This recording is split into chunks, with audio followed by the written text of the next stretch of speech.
Hey, how's everybody doing? Yeah, you know, it's so funny you think I give a shit.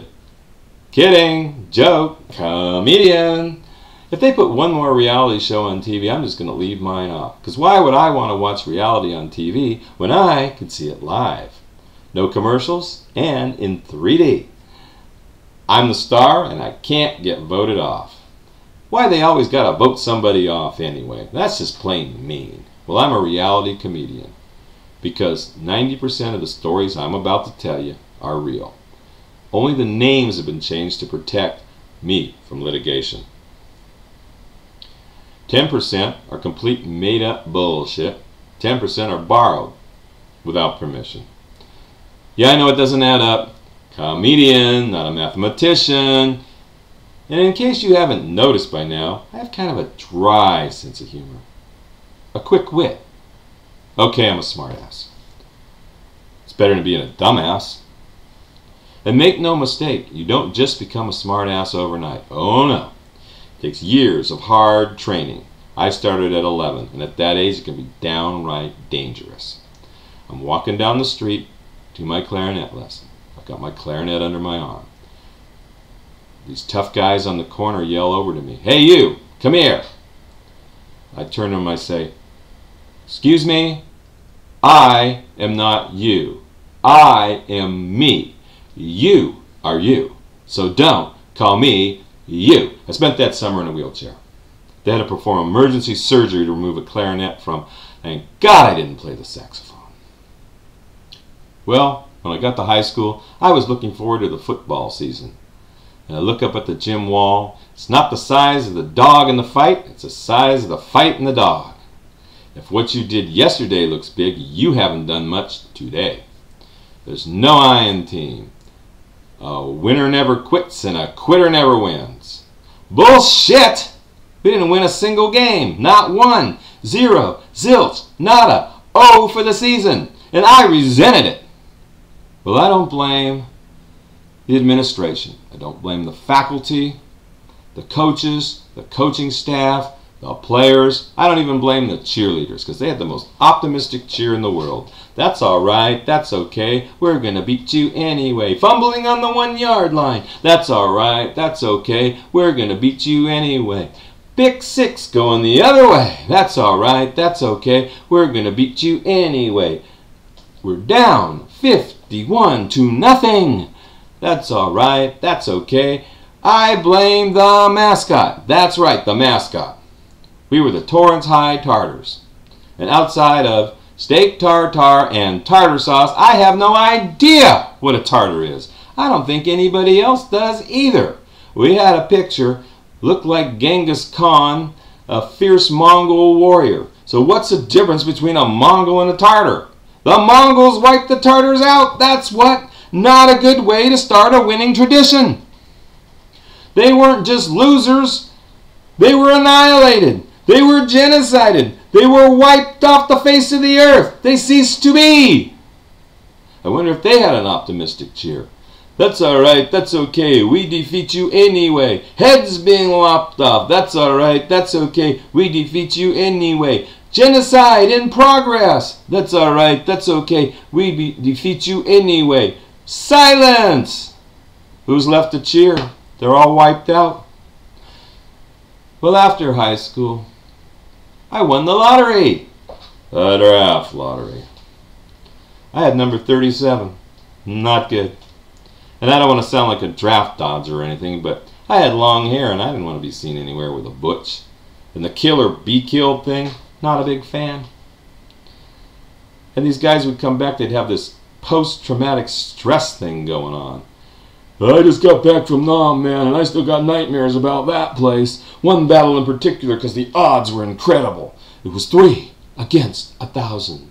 3 against 1,000. And I looked to the right, and there they are. I looked to the left, they're there too. And out there, the enemy.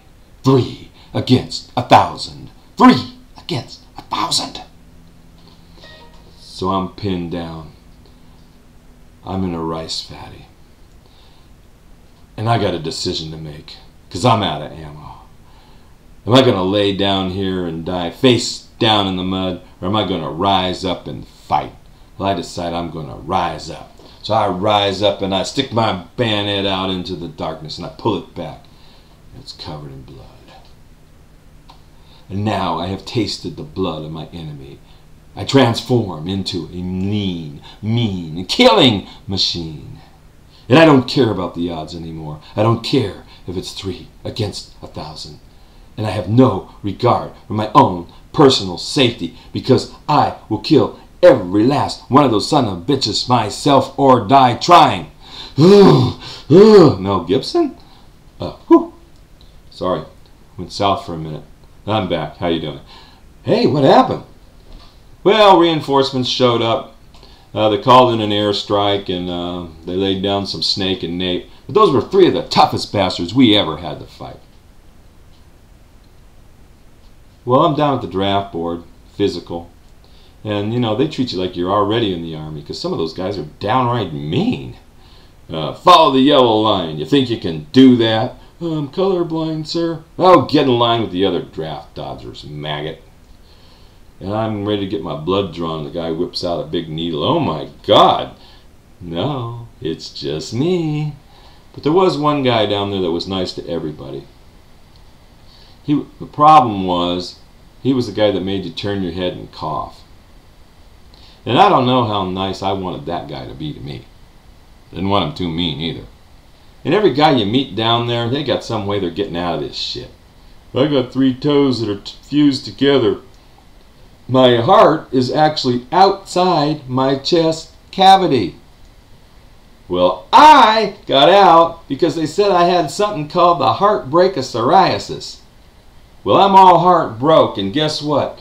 You all can go to Vietnam or whatever, because I'm out of here. And I was proud of that shit. And I went to Thanksgiving and I bragged to all my relatives. But my uncle, he got up in my grill. He said, listen here, candy ass. I was drafted for World War II. This was their physical. The doctor stuck a probe in that ear. He stuck his hand outside that ear. If he did not see his hand, you passed. Well, good to know, Uncle Buzzkill. You know, I like how everything's kind of transitioned very smoothly, one thing to the other. You all like that? Because that's the way I roll. No abrupt subject changes or anything. The Horse Whisperer, 3.5 hour chick flick. I watched The Horse Whisperer on TV with my wife, creating a time conflict with a Laker playoff game. Well, she'd seen the movie before, so halfway through she fell asleep.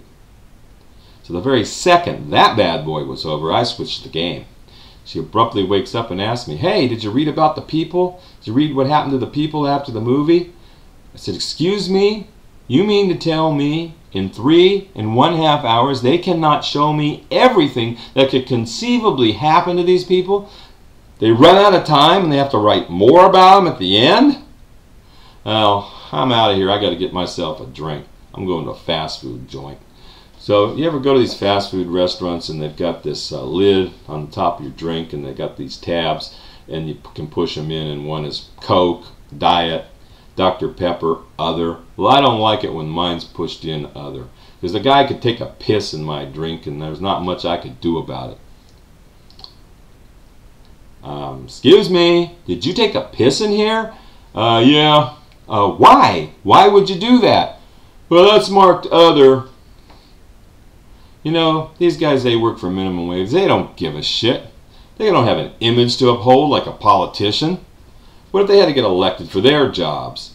I could see them in a debate. My opponent pissed in a guy's drink. That was marked Other. Oh, I'm seeing this. What is this? Oh, that must mean that I should wrap this up, or are they going to kill me? In either case, I guess my time's up.